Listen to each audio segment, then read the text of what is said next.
ख्रिस्त आला दारी तुझ्या हृदयाच्या, ख्रिस्त आला दारी तुझ्या हृदयाच्या, हाके लागे त्याच्या कान दे, हाके लागे त्याच्या कान दे,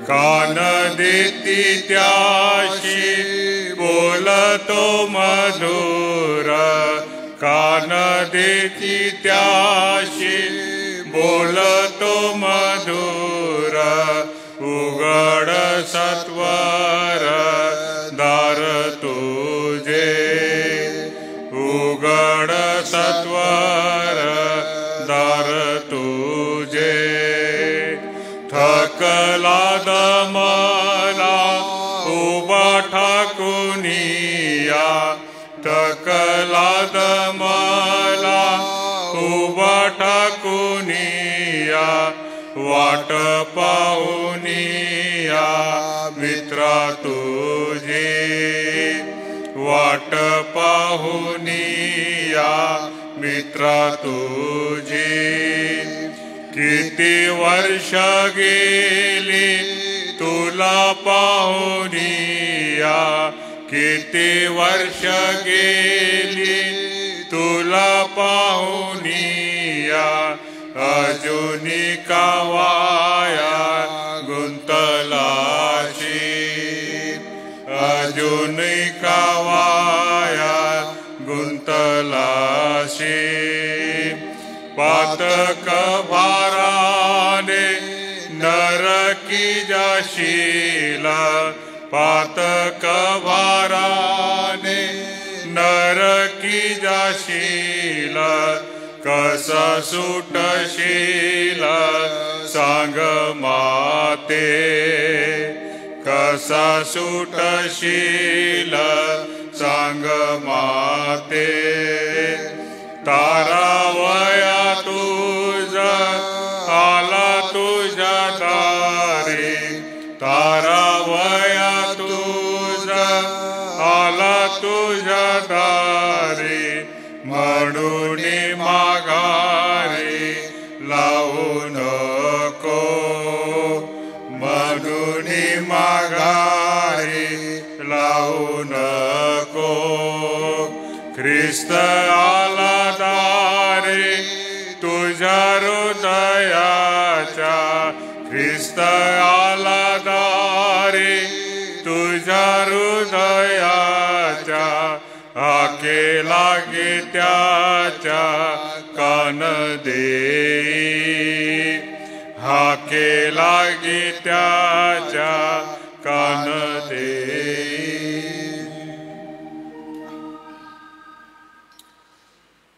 आजच्या या संध्याकाळी पुन्हा एकदा या प्रार्थना मननामध्ये आपलं सर्वांचं स्वागत आहे.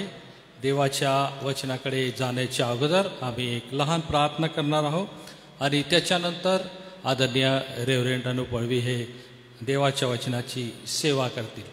मी विनंती करतो की एसी चर्च ख्रिस्ती मंडळीचे पंच राजेंद्र व्यास आपल्यामध्ये आहे, ते पुढे येतील आणि आपणास प्रार्थनेमध्ये ते घेऊन जातील.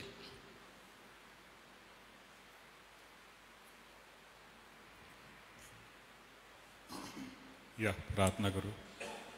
मान महिमा गौरव सन्मान परमेश्वर बाप आम्ही तुला पुन्हा देतो, ज्यासाठी की तू आमच्या तारणारा, आमच्या पापांची क्षमा देणार, सार्वकालिक जीवनाचा विवचन देणारा तो आमचा जिवंत प्रभू आहे. याबद्दल आम्ही आभार मानतो. परमेश्वरा तुझी स्तुती करतो. तू आमच्यावर प्रतिदिनी तुझी कृपा पुरवतोस, तुझी दया देतोस, तुझ्या पवित्र हाताने प्रभू तू आम्हाला सांभाळतोस, चालवतोस. याबद्दल आम्ही आभार मानतो परमेश्वरा. आज पुन्हा नव्याने प्रभू आजच्या संपूर्ण दिवसभराच्या आमच्या प्रत्येकाच्या कामात, प्रत्येकाच्या सेवेत तू आमच्यासोबत राहिलास, तुझी कृपा पुरलीस. आणि एवढंच नव्हतं परमेश्वरा, आमच्या जीवनाच्या द्वारे प्रभू तुझ्या तू नाव उंच करून घेतलास. याबद्दल आभार मानतो परमेश्वरा. आज पुन्हा नव्याने प्रभू आजची सायंकाळ आम्ही तुझ्या समोर येतो, नतमस्तक होतो प्रभू. आम्ही तुला शरण येतो, आम्ही तुझ्या आता पवित्र चरणापाशी आम्ही बसतो परमेश्वर, यासाठी की तू आमचा पिता आहे, तू आमचा परमेश्वर आहे, तू आमचा मुक्तिदाता आहे परमेश्वरा. आजच्या सायंकाळी परमेश्वर आम्ही तू पुन्हा नव्याने प्रभू आम्ही तुझ्या वचनाचं मनन करत असताना तेव्हा प्रत्येकाला लागणारी कृपा पुरव. आम्ही जे बघू जे ऐकू आम्हा प्रत्येकाला तू आशीर्वादित कर. एक नवीन कृपा एक नवीन सामर्थ्य आमच्या जीवनामध्ये दे ही आमची प्रार्थना आहे. विशेष करून आम्ही तुझ्या दासाला आम्ही तुझ्या हाती सोपतो प्रभू. त्यांच्या मुखातून तुझं पवित्र वचन निघत असताना तू त्यांना तुझी कृपापूर्वक स्पर्श कर आणि तुझ्या मार्गदर्शन प्रभू वचनाच्याद्वारे आम्हा प्रत्येकाला ते ही आमची प्रार्थना आहे. सर्व प्रकारच्या तांत्रिक अडचणी दूर करून आजची सायंकाळ आम्ही तुझ्या हाती सोपतो. आमची प्रार्थना ऐकलीस आम्ही आभार मानतो. येशूच्या नाम मागतो म्हणून तो ऐक. आमेन.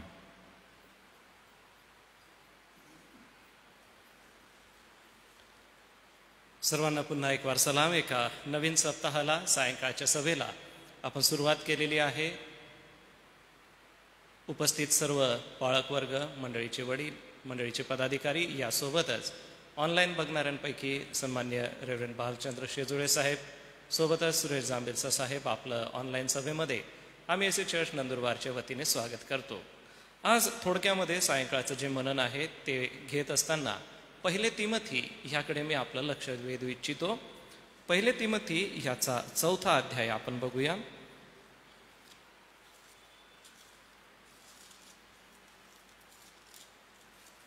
तिमोथ्याचं पहिलं पत्र 4था अध्याय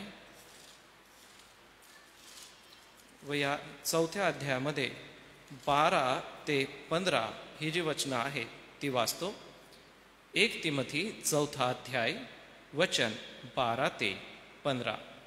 कोणी तुझ्या तारुण्याला तुच्छ मानू नये, तर भाषण, वर्तन, प्रीती, विश्वास व शुद्धता याविषयी विश्वास ठेवणाऱ्यांचा कित्ता हो. मी येईपर्यंत वाचन, बोध व शिक्षण याकडे लक्ष ठेव.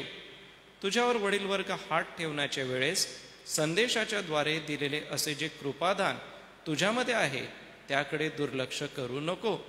तुझी प्रगती सर्वांस दिसून यावी म्हणून तू या गोष्टीचा अभ्यास ठेव, त्यात घडवून जा.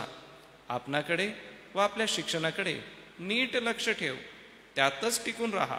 कारण असं केल्याने तू स्वतःचे व तुझ्या ऐकणाऱ्यांचेही तारण साधीशील. देवबाप ही वचने आशीर्वादित करो.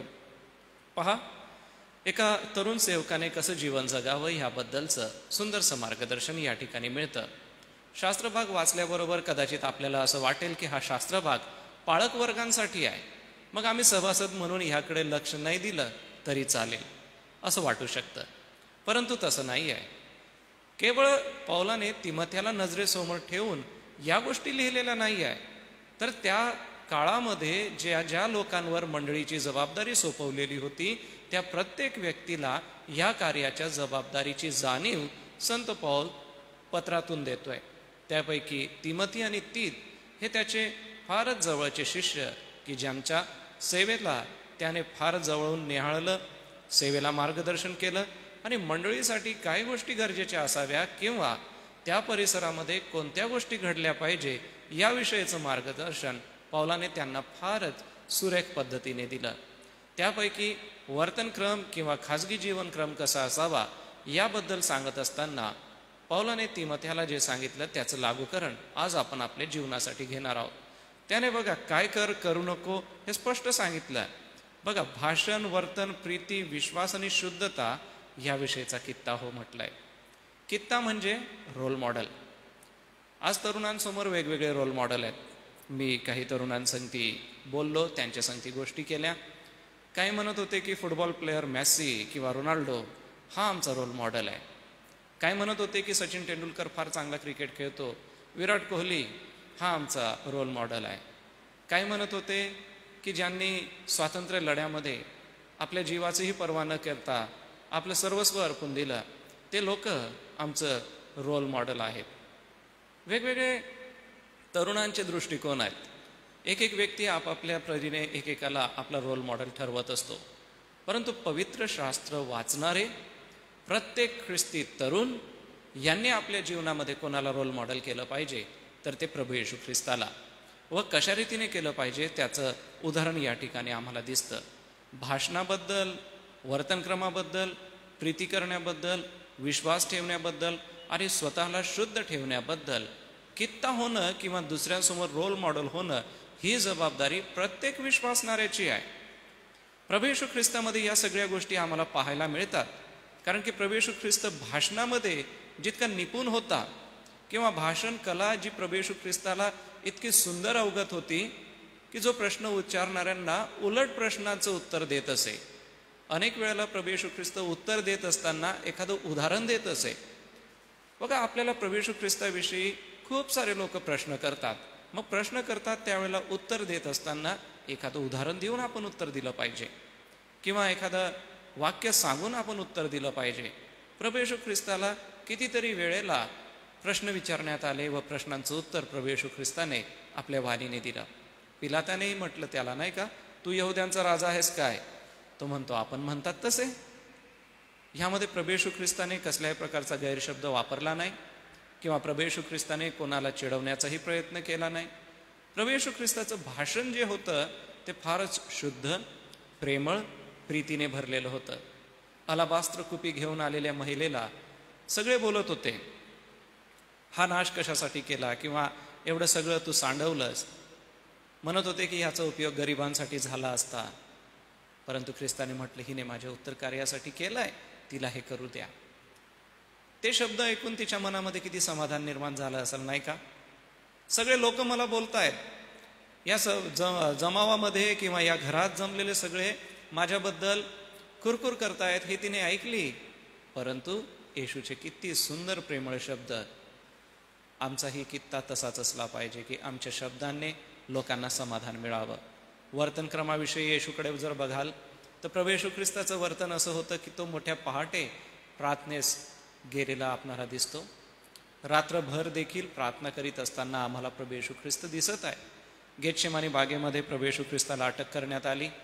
काय करत होता प्रभू येशू ख्रिस्त? प्रार्थनाच करीत होता. आणि प्रभू येशू ख्रिस्त प्रार्थना करीत असतानाच आम्हाला त्याच्या जीवनातले हे सर्व गोष्टी दिसतात. वर्तनक्रम किती चांगला होता. प्रत्येक गोष्टीची शिस्त प्रभू येशू ख्रिस्ताच्या जीवनात होती. प्रीती करण्याविषयी, विश्वास ठेवण्याविषयी आणि स्वतःला शुद्ध ठेवण्याविषयी आम्ही प्रभू येशू ख्रिस्ताकडे पाहतो. एवढंच नाही तर वाचन करणं, बोध करणं, शिक्षण देणं ह्याकडे लक्ष ठेव. पहिलं म्हटलेलं आहे तू कित्ता हो. दुसरी गोष्ट म्हटली की तू लक्ष ठेव. कित्ता हो म्हणजे तुला लोक ज्या वेळेला बघतील त्यावेळेला तुझ्यातून प्रभू येशू ख्रिस्त दिसावा किंवा तुझ्यातून ख्रिस्ती व्यक्तिमत्व दिसावं. दुसरी गोष्ट म्हटलेलं आहे की लक्ष ठेव. लक्ष ठेव आपण कोणाला म्हणतो? एखादी गोष्ट गहाळ होऊ नये, एखादी गोष्ट सांडू नये, खराब होऊ नये, फेकली जाऊ नये, म्हणून आपण काय म्हणतो की इकडे लक्ष ठेव. उदाहरणार्थ आपण एखादी बॅग समोर ठेवतो आणि शेजारच्याला म्हणतो की ह्या बॅगीकडे लक्ष ठेव, मी 5 मिनिटात आलो. किंवा आपण चर्चमध्ये ज्या वेळेला बाकावर बसतो, बाकावर आपण आपलं विजय संगीत, उपासना संगीताचं पुस्तक ठेवतो आणि म्हणतो की मी 5 मिनिटात आलो, इकडं लक्ष ठेव. काय होतं की ज्या वेळेला लक्ष ठेव म्हटलं जातं त्यावेळेला त्याच्या मागच्या भावना असतात, त्याच्या मागे एक जबाबदारी पण असते की ही जबाबदारी माझ्यावर सोपवलेली आहे. प्रियजन हो, तुमच्या आणि माझ्यावरती ही जबाबदारी आहे की आम्ही आमच्या वाचनाकडे लक्ष द्यावं, बोधाकडे लक्ष द्यावं, शिक्षणाकडे लक्ष द्यावं. लोक काय बघण्यासाठी तुमच्याकडे येतात? ख्रिस्ती व्यक्ती म्हणून काय तुमच्याकडे बघतात? तर तुमच्याकडून काहीतरी बोध हवा असतो. मला कितीतरी ख्रिस्ती विश्वासणाऱ्यांची साक्ष ठाऊक आहे की त्यांचे ख्रिस्ती तर मित्र जे प्रभू येशू ख्रिस्ताला ओळखत नाही ते त्यांच्याकडे सल्ला विचारायला येतात. ते म्हणतात की तुम्ही प्रार्थना करणारे आहात, आम्हाला विश्वास आहे की तुम्ही जो सल्ला द्याल तो नक्कीच चांगला असणार आहे. आमच्या वतीने तुम्ही प्रभू येशूकडे प्रार्थना म्हणा आणि मग आम्हाला चांगलं मार्गदर्शन मिळेल. आमचं बोध करणं, मार्ग दाखवणं लोकांना प्रभू येशू ख्रिस्ताकडे आणणारं असं असतं. शिक्षणाकडे लक्ष ठेव. मग हे शिक्षण कोणतं? आत्मिक शिक्षण देखील आणि जे जगामध्ये आम्ही राहतो त्या जगिक शिक्षणाकडे सुद्धा. आज आम्हाला जर ख्रिस्ती तरुणांचं शैक्षणिक जीवन बघायचं राहिलं तर कसं वाटतं? समाधान वाटतं का? थोडंसं वाईट वाटतं, नाही का? कितीतरी आमचे तरुण लेकरं आहे जे इयत्ता 12वी नंतर ग्रॅज्युएट झाले नाहीत, कॉलेजला गेले नाहीत, शिकले नाहीत. कामाची जबाबदारी म्हणा किंवा कुटुंबाच्या जबाबदारीचं ओझं त्यांच्या खांद्यावरती आलं. शिक्षणाकडे त्यांनी दुर्लक्ष केलं. अरे आज आपलं जीवन, कितीतरी टॅलेंट त्यांच्यामध्ये आहे, कितीतरी गुण गट्स त्यांच्यामध्ये आहेत, परंतु जबाबदारीमुळे ते शिक्षण घेऊ शकले नाही. ज्यांना शिक्षण मिळत आहे त्यांनी शिक्षणाकडे दुर्लक्ष करू नका. प्रियजन हो, आपल्या मिशनऱ्यांनी, जे आद्य मिशनरी आपल्याकडे होऊन गेले, त्या आद्य मिशनऱ्यांनी शाळा सुरू केल्या. आज महाराष्ट्रामध्ये शाळेची जी मेख रोवली किंवा शिक्षण जे तळागळापर्यंत पोचवलं, कोणी पोचवलं? आपल्या मिशनऱ्यांनी. मिशनऱ्यांनी शिक्षण पोचवलं, परंतु आमची ख्रिस्ती लेकरं शिकत नाही, अभ्यासाकडे लक्ष देत नाही. ह्याबद्दल वाईट वाटतं. थोडीशी काळजी प्रत्येक ख्रिस्ती आईवडिलांनी आपल्या पाल्यासाठी घेतली पाहिजे. आपल्या लेकराला सेक्युलर एज्युकेशन जे आहे ते फारच चांगलं दिलं पाहिजे. त्याच्यासाठी कमी पडता कामा नये. त्याच्या अभ्यासासाठी आपण शिकवणी लावू शकता, कितीतरी ऑनलाईन पद्धतीने मार्गदर्शन घेऊ शकता. आपल्या चर्चमध्ये असलेले जे अतिशिक्षित विद्वान किंवा त्या विषयामध्ये निपुण असलेले शिक्षक लोक आहेत, कोणी मॅथमध्ये निपुण आहे, कोणी इंग्लिश ग्रामरमध्ये निपुण आहे, कोणी मराठी ग्रामर, हिंदी ग्रामरमध्ये निपुण आहे, तर आपण त्यांचा सल्ला घ्यावा अशी मी आपणाला विनंती करतो. कारण की हे शिक्षण गरजेचं आहे. भविष्यामध्ये स्वतःला उभं करण्यासाठी किंवा स्वतःला या जगामध्ये पुढं नेण्यासाठी प्रत्येक तरुणाची जबाबदारी ही असणार आहे की स्वतःचं शिक्षण चांगलंच असावं. एवढंच नव्हे तर पवित्र शास्त्राचं शिक्षणसुद्धा आपल्याला दिलं पाहिजे. थोडंसं ऑब्झर्वेशन जर केलं तर असं दिसून येतं की संडे स्कूलची लेकरं फार सुंदर वचनं पाठांतर करतात. टीन एजपर्यंत येतात तोपर्यंत पवित्र शास्त्राचं पुष्कळसं त्यांचं माहिती झालेली असती, परंतु युवक संघामध्ये, तरुण संघामध्ये येतात आणि तेथून पुढे त्यांचं जे आयुष्य आहे ते पवित्र शास्त्राच्या वाचनाकडे, अध्ययनाकडे, वचन पाठांतराकडे दुर्लक्ष व्हायला लागतं. काही मंडळांमध्ये अशी पद्धत आहे की वय वर्ष 13पर्यंत पवित्र ग्रंथ इतका मुखोद्गत करून घेतात की तेथून पुढे ती लेकरं भविष्यामध्ये कधीच भटकत नाही. ती सगळी वचनं त्यांच्या मुखोद्गत असतात, त्यांना पाठ झालेली असतात आणि त्या वचनापासून ते भटकत नाही. आज गरज आहे ही काळाची की आम्ही आमच्या लेकरांच्या आध्यात्मिक शिक्षणाकडे लक्ष देत आहोत का आणि आम्ही आमच्या लेकरांच्या सेक्युलर शिक्षणाकडे लक्ष देत आहोत का. आज कितीतरी शिक्षणाची माध्यमं उघडी झालेली आहे, कितीतरी संस्था ख्रिस्ती विश्वासणाऱ्यांच्या आहेत, परंतु ख्रिस्ती लेकरं शिकत नाही. ह्याबद्दल जबाबदार आपण कोणाला धरणार? आम्ही म्हणतो की ही लेकरं 1 तासासाठी किंवा 2 तासासाठी आमच्याकडे येतात, आम्ही त्यामध्ये त्यांना शिकवतो, परंतु बाकीचे 22 तास ते तुमच्याकडे आहेत. मग तुम्ही त्यांना काय मार्गदर्शन करता? ही जबाबदारी आपण प्रत्येकाने स्वतः घेतली पाहिजे. त्याच्यानंतर वडील वर्ग जे म्हटलेलं आहे म्हणजे प्रेस्बिटर, या वरील वर्गाने कृपादान संदेशाच्या द्वारे जे दिलेलं आहे त्याकडे दुर्लक्ष करू नको. त्या काळी अशी पद्धत होती की जे वडील वर्ग असत ते सेवेसाठी जो तयार होत आहे त्याच्या डोक्यावर हात ठेवून प्रार्थना करत असत आणि त्याची रवानगी त्या त्या शिक्षणासाठी किंवा त्या त्या कार्यासाठी केली जात होती. संदेशाच्या द्वारे हे कृपादान मिळालेलं आहे. कृपादान वेगवेगळ्या सभेमध्ये लोक म्हणतात की आम्हाला कृपादानं मिळाली. प्रियजन हो, मी त्या विरोधात नाही किंवा मला तो विषय छेडायचा नाही, परंतु आपल्याला हे सांगू इच्छितो की संदेशाच्या द्वारे तुम्हाला कृपादान मिळतं. देवाचं वचनच तुम्हाला दाखवतं आणि जी कृपादानं आहे ती परमेश्वराच्या हातात आहे. परमेश्वर ती प्रत्येकाला वाटून देतो देवपित्याच्या इच्छेप्रमाणे. मग देवाच्या इच्छेप्रमाणे आम्हाला कृपादानं मिळतात, परंतु त्याकडे आम्ही दुर्लक्ष करू नये. ज्याही क्षेत्रात आपण सेवा करता, आपण गृहिणी असा किंवा सरकारी ऑफिसेसमध्ये असा किंवा वैयक्तिक आपला काही बिझनेस असो, तुमचं बोलणं लोकांना ख्रिस्ताकडे आणू शकतं. तुमचं काम करणं लोकांना प्रभू येशू ख्रिस्ताकडे आणू शकतं. तुम्ही आपल्या कामामध्ये तरबेज असा, निपुण असा, ते दान समजा. लोकांसंगती कसं बोलावं, त्यांच्याशी कशी डील करावी, हे दान आहे जणू काय तुम्हाला. वेगवेगळी दानं आहेत, परंतु एकमेकांचा पाहुणचार करणं हे सुद्धा दान आहे. एवढंच नव्हे तर कोणाला मार्ग दाखवणं हे सुद्धा दान आहे. परमेश्वराने तुम्हाला जे दिलेलं आहे त्याकडे दुर्लक्ष कधीच करू नका.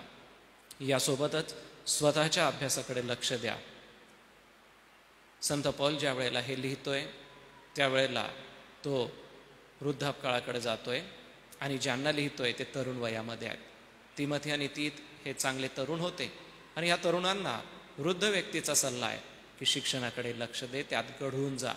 घडून जाणं म्हणजे आजूबाजूला काय चाललंय त्याला कसलीही शुद्धी राहत नाही, इतका तो त्यामध्ये तल्लीन झालेला असतो, इतका तो त्यामध्ये मुरलेला असतो. एकदा तबला वादक जाकीर हुसेन यांना विचारलं की तुम्हाला तबला वाजवायचा कंटाळा येत नाही का? ते म्हणाले माशाला पाण्यात पोहायचा कंटाळा येतो का?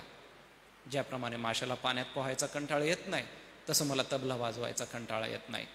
ज्या दिवशी मासा पोहायचं थांबवतो त्या दिवशी तो मेलेला असतो, कारण मेलेला मासा कधी पोहत नाही. ते म्हणतात की मला कधीच कंटाळा येत नाही. बघा, एक छोटीशी वाक्य त्याने सांगितलं, पण किती लोकांना त्याच्याद्वारे मोटिवेशन मिळालं, प्रेरणा मिळाली. मग ते इतके घडून गेलेले आहेत, त्यांच्या तबला वादनामध्ये इतके घडून गेले होते की त्यांनी अनेकांपर्यंत तबल्याचा नाद ऐकवला. आपल्या शिक्षणामध्ये आपल्याला प्रत्येकाला पवित्र ग्रंथाचं जे शिक्षण मिळतं, देवाच्या वचनाचं शिक्षण मिळतं. घडून जा, वचनामध्ये मुरा, अगदी मुळावले जा, रचले जा. ही जबाबदारी आज आपली प्रत्येकाची आहे. पुढे आपण अजून बघूया की स्वतःकडे देखील लक्ष देणं गरजेचं आहे व जीवनामध्ये जो आम्ही विश्वास प्रभूवर ठेवलेला आहे त्याकडेही लक्ष देणं गरजेचं आहे. आपणाकडे, आपल्या शिक्षणाकडे नीट लक्ष ठेव. टिकून राहणं फार गरजेचं आहे. कोण व्यक्ती टिकून राहत नाही? जो चंचल मनाचा आहे. संकट आली की जो आपल्या जबाबदाऱ्या झटकतो किंवा त्यापासून दूर होतो. प्रत्येक ख्रिस्ती विश्वासणाऱ्याने प्रभू येशू ख्रिस्ताला आपला तारणारा म्हणून जर स्वीकारलेला आहे तर त्याने त्यात टिकून राहिलं पाहिजे. मरेपर्यंत विश्वासू राहा, म्हणजे जीवनाचा मुकुट तुला प्राप्त होईल. टिकून राहायचं आहे. कोणती वस्तू टिकून राहत नाही? ज्या वस्तूला बुरशी लागते ती टिकून राहत नाही, ज्याला गंज लागतो ती टिकून राहत नाही, ज्याला उदय लागते ते टिकून राहत नाही. टिकून राहण्यासाठी काय असतं? जे भक्कम आहे, जे सॉलिड आहे, मजबूत आहे, ते टिकून राहतं. मग आज आपल्या स्वतःचं परीक्षण आपण करूया की मी प्रभूमध्ये भक्कम आहे का? माझा विश्वास प्रभूमध्ये भक्कम आहे का? माझं जीवन प्रभूमध्ये भक्कम आहे का? ह्या भक्कमतेच्या जबाबदाऱ्या आपल्या लक्षात घ्या. हे जरी पौलाने तिमोथेला लिहिलं असलं तरी हे आज प्रत्येक विश्वासणाऱ्यांसाठी आपण बघितलेलं आहे. आपल्याकडे लक्ष द्या, आपल्या जीवनाकडे लक्ष द्या आणि आपल्या जीवनातून प्रभूचं गौरव करा. हे छोटंसं मनन चिंतन देवबाप आपणा सगळ्यांसाठी आशीर्वादाचं करो. पुढील वेळ मी सन्मान्य रेव्हरंड राजू मार्गे यांच्या हाती देतो.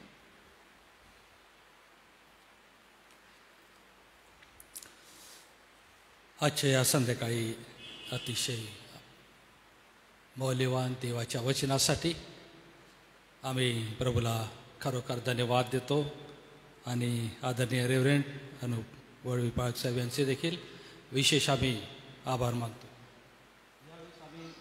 यावेळेस आम्ही प्रार्थनेकडे जाणार आहोत आणि त्यासाठी काही प्रार्थनेच्या विनंत्या आमच्या समोर आहे. येणाऱ्या मार्च महिन्यामध्ये 13 तारखेपासून एस.ए. चर्च वार्षिक मेळावा आहे आणि त्यामध्ये वक्ते आहे रेव्हरंड बालचंद्र सेजुळे पुणे या ठिकाणचे ते आहे आणि त्या मेळाव्यासाठी विशेष आम्ही आज प्रार्थना करणार आहोत. आणि त्याच्यानंतर झावळ्याच्या रविवारची सुरुवात आणि दुःख सणाचा आठवडा देखील आहे आणि त्या आठवड्यासाठी देखील आम्ही विशेष आम्ही प्रार्थना करणार आहोत. ईस्टर संडेसाठी आम्ही विशेष प्रार्थना करणार आहोत. त्याच्यानंतर VBSचा प्रोग्राम आहे, त्या VBSसाठी देखील आम्ही विशेष प्रार्थना करणार आहोत. त्यामध्ये वक्ते आहे रेव्हरंड संजय सिंग बाबल म्हणून. या देवाच्या महान सेवकासाठी देखील आम्ही प्रार्थना करणार आहोत. तसंच एप्रिल महिन्यात 25 तारखेला बाप्तिस्मा विधी आहे आणि ज्या लेकरांची तयारी आहे बाप्तिस्मा घेण्यासाठी, ज्यांनी प्रभूला आपला तारणारा म्हणून स्वीकारला आहे, त्या लेकरांसाठी देखील आम्ही विशेष प्रार्थना करणार आहोत. त्याच्यानंतर मंडळीचे वडीलजन रेवता मावशी आहे आणि DM पाटील पाळक साहेब आहे.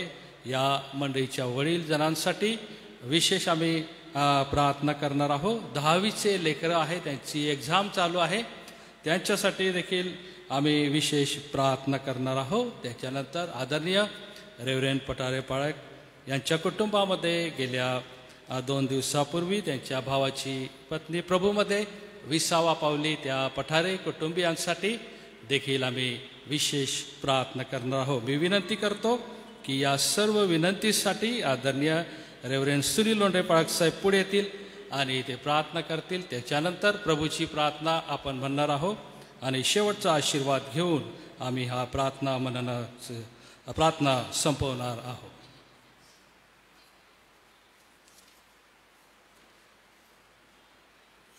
प्रार्थना करू. आमच्या गौरवशाली देवबापा, मनापासून तुला धन्यवाद देतो, तुझी स्तुती करतो, कारण की पुन्हा एकदा या सायंकाळच्या वेळेस देवबापा तू आम्हाला सर्वांना तुझ्या चरणाजवळ एकत्र केलं तुझे सुंदर वचनं ऐकण्यासाठी, आणि आम्हाला तुझं संकल्प, तुझं योजना आणि तुझं सुंदर जे काही बोध तुझ्या दासाच्या करवी प्रभू तू आम्हाला केला त्याबद्दल आम्ही तुझे आभार मानतो, तुझी स्तुती करतो.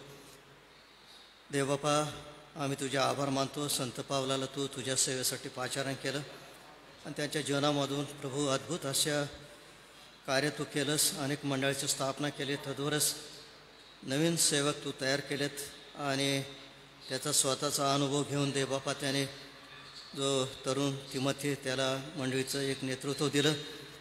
इतकंच नव्हे, परंतु या जीवनामध्ये सेवा करीत असताना, जगामध्ये जीवन जगत असताना आपलं स्वतःचं जीवन कसं असावं त्यासाठी सुंदर असं मार्गदर्शन देवबापा तिमोथीला त्याने केलं आणि त्या गोष्टी त्यामध्ये त्यांनी प्रगती करावी.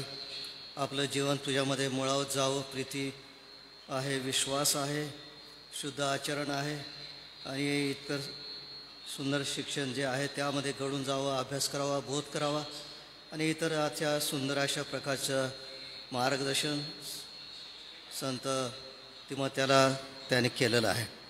आणि म्हणून दे बापा, यासाठीच की मंडळीचं जे जीवन आहे ते अधिक मजबूत व्हावं आणि स्वतःचं जे कित्ता इतरांसमोर धार्मिकतेचा आणि चांगला सेवकाचा कित्ता मंडळीसमोर त्याने ठेवावा, यासाठी हे सुंदरसं जे मार्गदर्शन देवा, जो बोध संत पावलाने केला त्याबद्दल आम्ही तुझे आभार मानतो. तद्वरच देवबापा, आम्हालासुद्धा या दिवसामध्ये या सुंदर तुझ्या बोधाची गरज आहे. रेव्हरंट अनुप पाळकसाहेब त्यांच्याद्वारे देवबापा सुंदरसं मार्गदर्शन तू आम्हाला दिलं, त्याबद्दल तुझे आभार मानतो, तुझी स्तुती करतो. आम्हीसुद्धा देवबापा आम्ही स्वतःचं तारण साधून इतरांसमोर आमचं कित्ता कसा असावा यासाठी आमचंसुद्धा जीवन आम्ही तुझ्या हातामध्ये देतो. पुष्कळच आम्ही चुकतो, पडतो देवबापा. आम्ही तुझ्या वचनाचं अध्ययन करण्यासाठी कंटाळा करतो, पण तुझं वचन आहे की त्यामध्ये वचनात तू घडून जा, शिक्षणात टिकून राहा. यासाठी देवा तू आमचं विशेष प्रकारे सहाय्य कर. आणि जो आमचा आदर्श प्रभू येशू ख्रिस्त, संत पाऊल म्हणतो की अशी चित्तवृत्ती ख्रिस्त येशूच्या ठाई होती ती तुमच्या ठाई असू द्या. प्रभू, तो आमचा आदर्श कित्ता आहे आणि त्याप्रमाणे आम्हाला जगण्यासाठी आम्हा सर्वांना तू तुझी कृपा आणि दया पुरव. प्रभू, पुन्हा एकदा देवबापा, ज्या काय विनंत्या प्रभू तुझ्या सेवकाने तुझ्यासमोर सादर केलेल्या आहे त्या मागण्या अगोदर सर्व तुला ठाऊक आहे देवबापा. तरीसुद्धा देवबापा तुझ्या लेकरांनी तुझ्याकडं मागावं ही तुझी इच्छा आहे.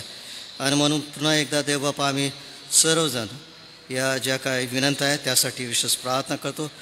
विशेषतः जो वार्षिक मेळा आमच्या मंडळीचा आहे 13 मार्च ते 15 मार्चपर्यंत, देवबापा त्यासाठी जे वक्ते आहेत रेवणे भालचंद्र शेजोळे पुणे यांच्यासाठी आम्ही विशेष प्रार्थना करतो. देवबापा, तू त्यांना या मंडळीसाठी जी काही तयारी ते करत आहेत त्या वचनामधून प्रभू तू त्यांना सहाय्य कर, मदत कर आणि आध्यात्मिकरित्याने देवबापा तू त्यांना अधिक पाठबळ दे, मार्गदर्शन दे, पवित्र आत्म्याचं सामर्थ्य तू दे.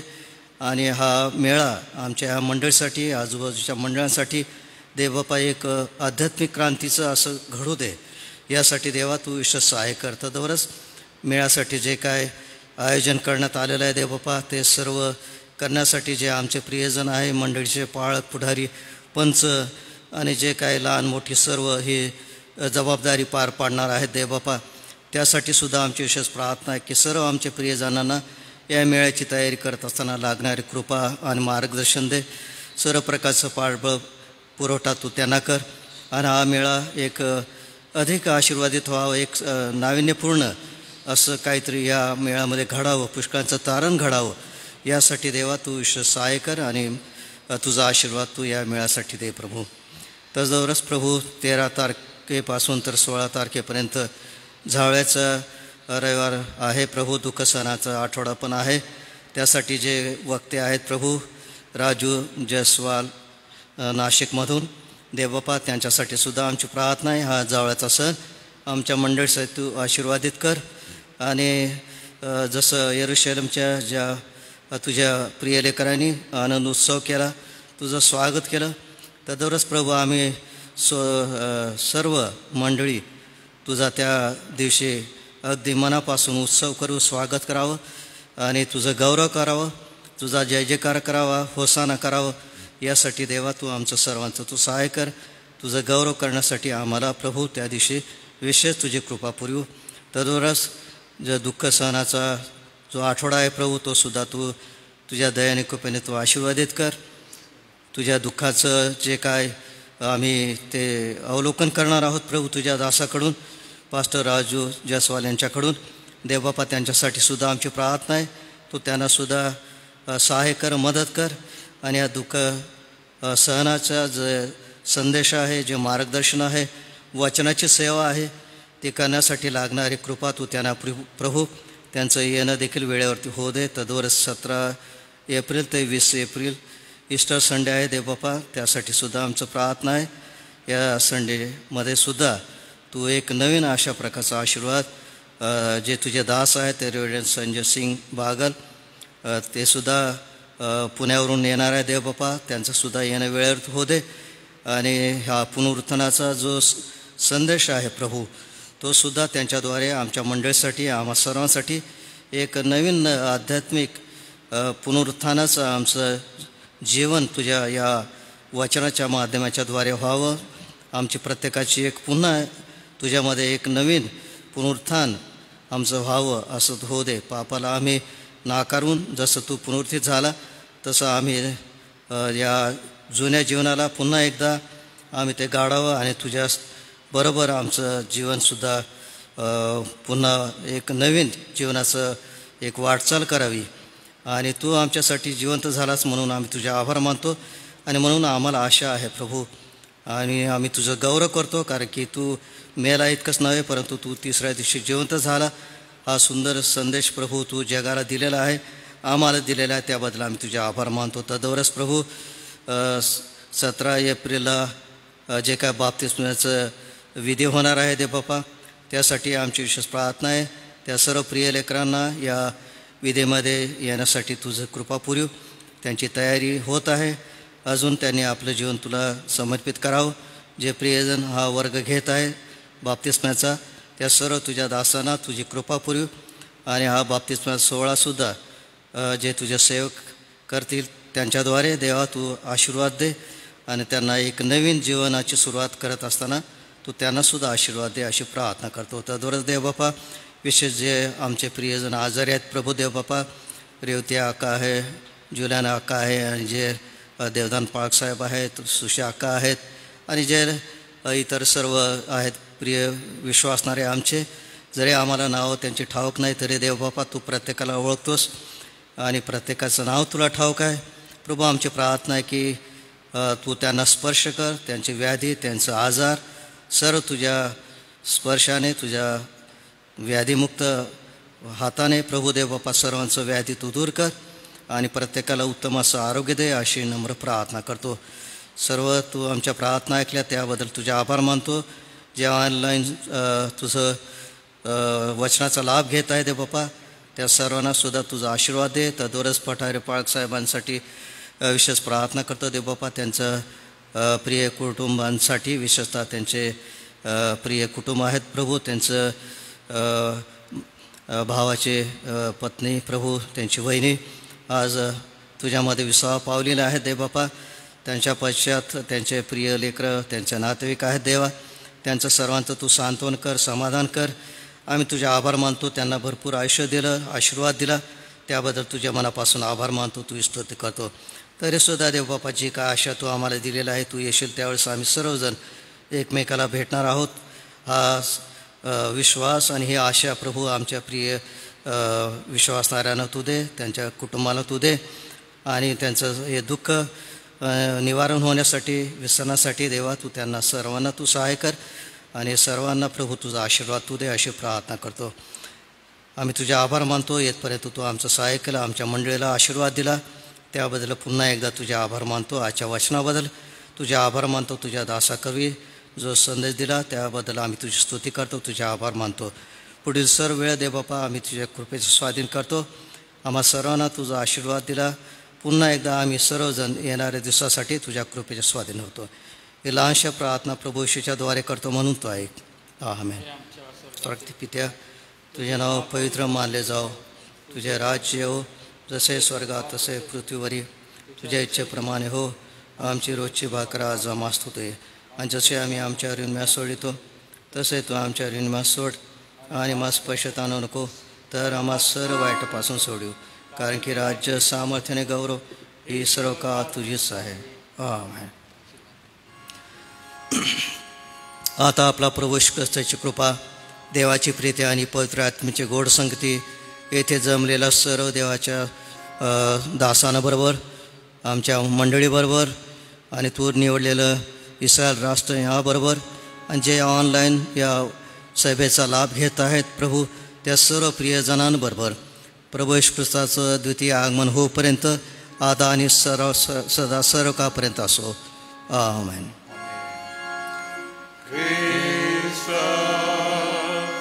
पवित्र शांती सप्रीति शोभा सौंदर्य माझी अभिमानी येशू पवित्र तू शुद्ध मजर करी तुझे सौंदर्य दिसो या जीवनी. आमेन.